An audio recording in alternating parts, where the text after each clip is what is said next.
Earlier in the week, I had put up a video entitled, "Is There Something Wrong in CFA World?" I had noted the declining enrollment from 2019, and I put up a number of possible explanations and asked you to comment, and got a whole bunch of comments on this one.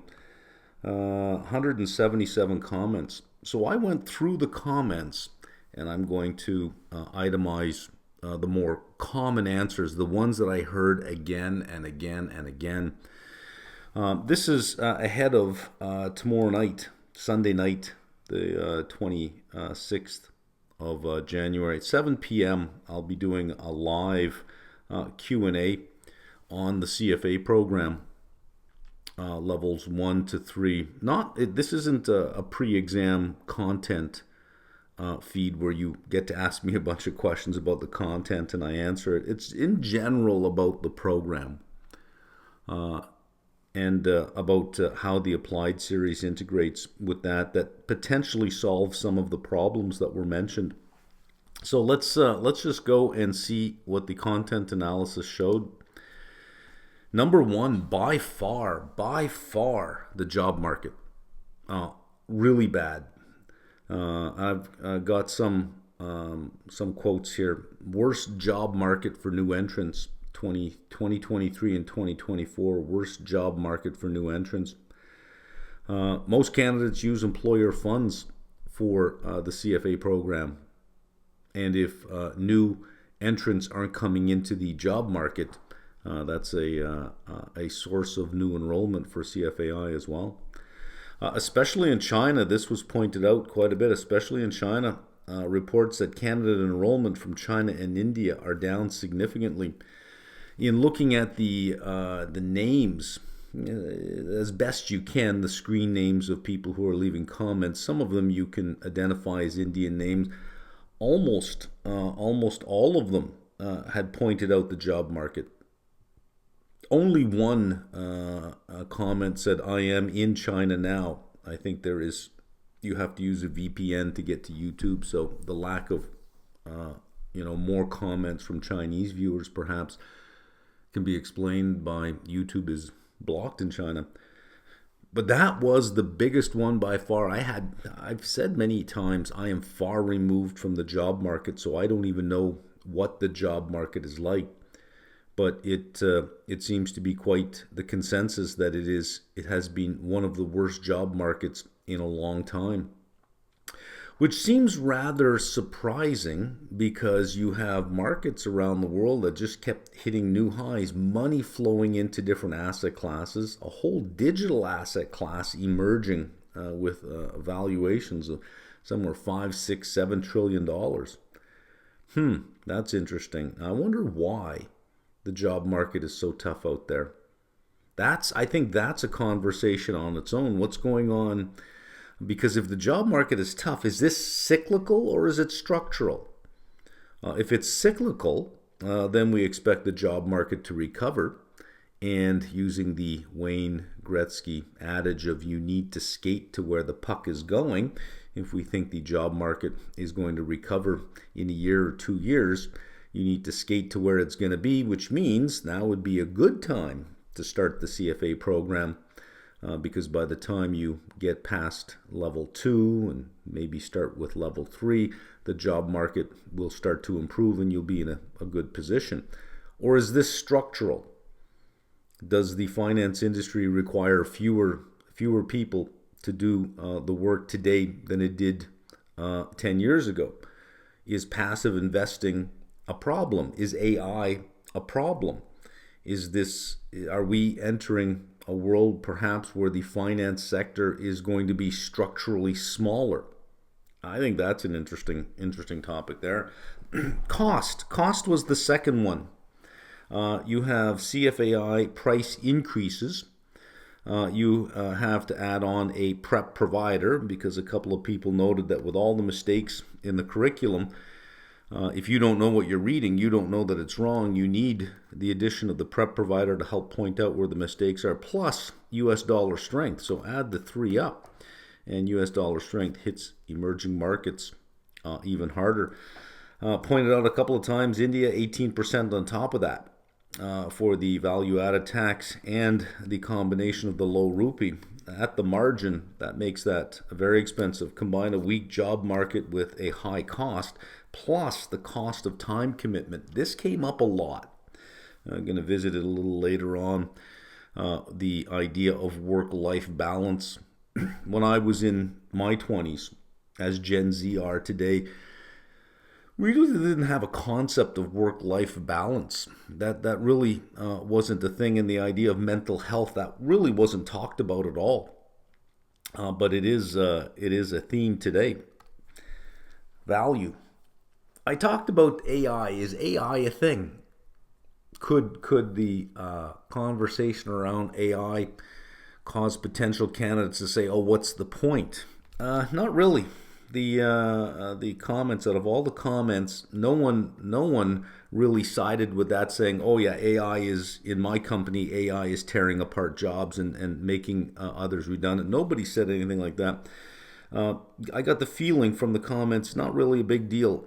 It was mentioned, the role of AI, but not to the point that it could explain the big drops in enrollment. It seems the job market and cost are probably the big ones for that. Some comments about the value of the three letters of the charter. Not much value outside of asset management. Quite a few mentions on this one. Some themes around traditional finance concepts may be less useful given a world of memes, coins, Mag 7, passive investing. And I kind of agree with that if you go through all three levels and you prepare, it doesn't prepare you for the coiners and the memes. How do you even begin to evaluate that? You can look at that and say, well, that's a behavioral distortion, but don't try to short that. So there could be some thinking along those lines that, look, there's a whole bunch of young 20-somethings that are making a lot of money just betting on crazy memes. Also pointed out that the CFA is just not enough for any quant role, and that it is overkill for investment banking, that the skill there is financial statement analysis combined with industry analysis and financial modeling, which, by the way, pretty much describes applied analysis in the applied series. That is exactly what applied analysis is. It didn't occur to me that it lines up well with investment banking. It just seemed to be a nice breakout from level 1, level 2, where the focus there was heavy on analysis. On the topic of certification, in the previous video, I had asked if we thought that perhaps the certification industry, not just for CFA, but for all certification, if the industry was in some kind of decline, whether we would think it was secular decline or cyclical decline, but that the respect for all the letters behind your name was beginning to drop. This is the comments along that line. Experience matters most. This showed up quite a bit. I agree with that. If you're 25 and you've got the three levels of CFA behind you, but no work experience, and you're up against another 25-year-old with 3 years work experience, I think it's hands down the work experience rates above 3 years of studying. Sets up a sort of a conundrum is, well, how do I get the job if I don't have work experience, and how do I get the work experience if I can't get a job? So I did what I could. I studied and prepared.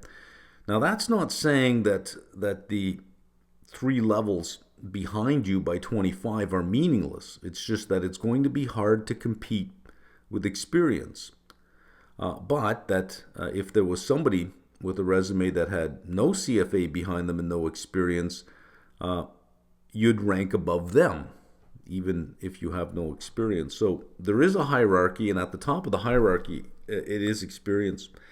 There has been a decline in higher education enrollment, and that is where these designations get their students from, because most of them require an undergrad degree. So CPA, CFA, they're very integrated with universities.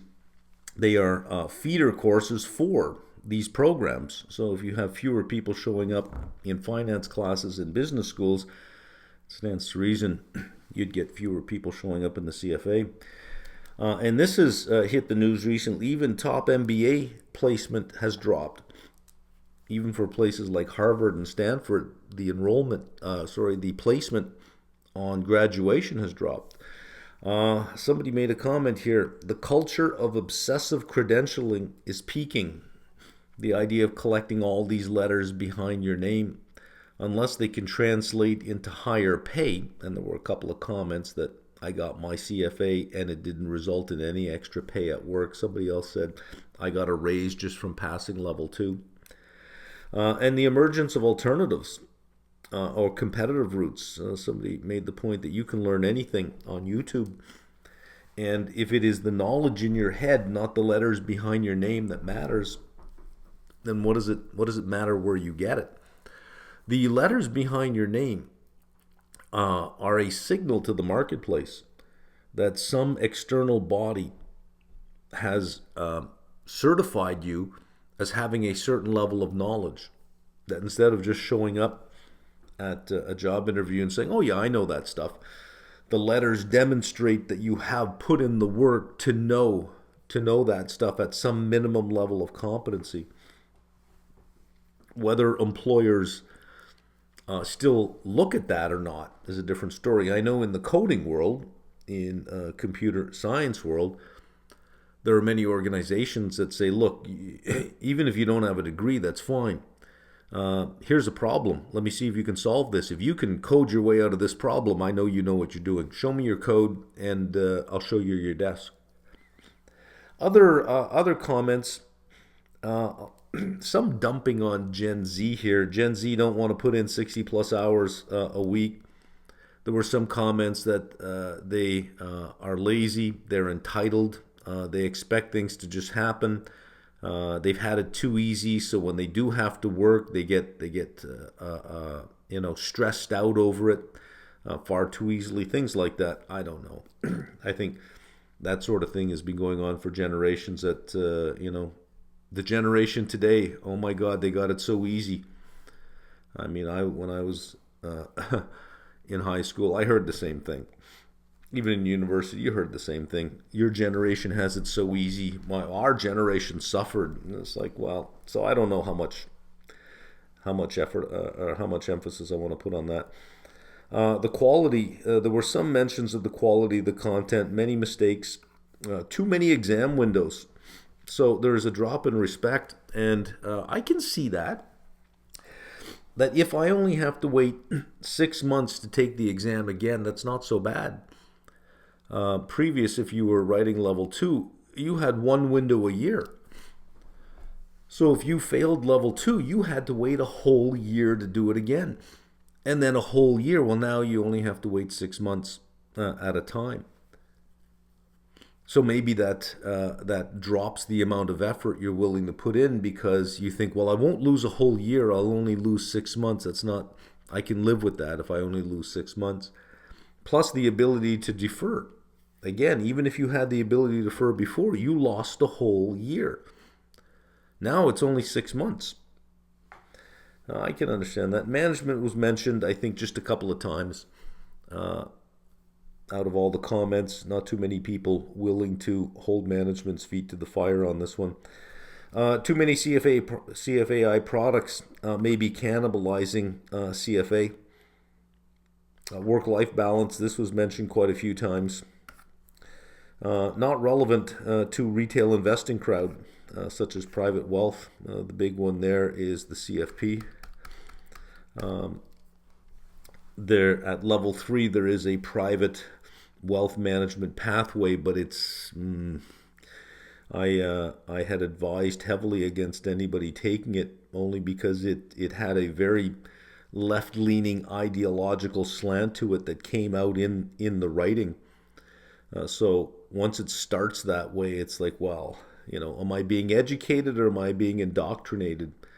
Not only that, it's 7, 8 readings, a small sub-module at level 3, and that's it. I can take the point for not relevant for private wealth management, especially almost all of level 2. When are you going to value a derivative? When are you going to price out a bond with an embedded option in it? When are you going to do all of that? And even some of the portfolio management, immunization, for example, at level 2, asset allocation, probably, setting capital market expectations, probably, but a lot of the finer detail, especially in the derivative section, probably is not very useful. That if you are heading to private wealth management, the CFA is probably the wrong designation. The quality of current higher education and the graduating student is lower than it was, let's say, 20 years ago. And I can see that in the last institution I was at, we were heavily encouraged not to fail anyone. We weren't outright told that you can't fail a student. We were heavily encouraged to find every way to pass them. But they never showed up to class. Well, perhaps they couldn't make it to class, but they didn't hand in any assignments. Did you give them alternative assignments? This one didn't show up for the final exam. Did you offer another final exam? Did you offer something in lieu of a final exam, like a paper? Like you had to show that you went out of your way to give them every reason to pass. Even if you had to lower the bar significantly, if they even just put their name on a piece of paper, you had to say, well, at least that's something. So I did see that near the end, that the standards were dropping, and that it wasn't so much professor and student. It was more like customer. They were the customer. They paid a fee for a particular product, which is the degree. And it was just, sort of pay as you go. And it was a 4-year payment plan. And you pretty much just had to meet them where they were. They didn't have to rise to the occasion. You had to meet them where they were. So A's were not comparable. B's were not comparable. That somebody with a B that earned it, somebody else may have a B that you really had no choice but to give to, because you had to meet them where they were. And for them, that was a B effort for them, which would have been, in relation to another B, might have been a D effort, but you can't have that. So I can see that, and I can see that perhaps by the time they start looking at the CFA content, especially level 1, and looking through it, they probably say, "Oh no, look at this is a lot of work," and maybe decide not to. I think these are small things. I think those sort of things have always been there. So as far as all of these other things, I don't really count them as significant. The certification, higher ed has a PR problem right now. And I think the certification industry has a PR problem right now. That if the industry overall cannot demonstrate the clear translation of time spent into higher income, higher levels of income, if they can't demonstrate that, I think higher education especially proliferated way too much. And there's just way too many letters out there to add behind your name. But going back to the first screen, the job market, that's everything. If the job market is weak and candidates had their CFA journey paid for by their employers in a lot of cases, that's a big deal. Well, we know China is having trouble right now. How long is that market going to be weak? I think that's the big question to ask, as opposed to suggesting or not suggesting, but looking at, does the certification industry have a problem? It's maybe it does, maybe it doesn't. But if you have a robust job market, you will have higher enrollment. So the job market was the big one. Cost is the next thing. But I don't know that we can pick on costs too much. There's not much you can do about the US dollar. I don't know that we can hold CFAI's feet to the fire because of the US dollar. As far as the cost goes, I think there's something there that we can talk about for a non-profit organization to have $500 million, if not more than $500 million on its balance sheet, and to be making pricing decisions based on the profitability of those decisions for a nonprofit. I think there is a problem. What is a nonprofit doing with all that cash, if not returning it to the community somehow? And why can that not be in lower pricing?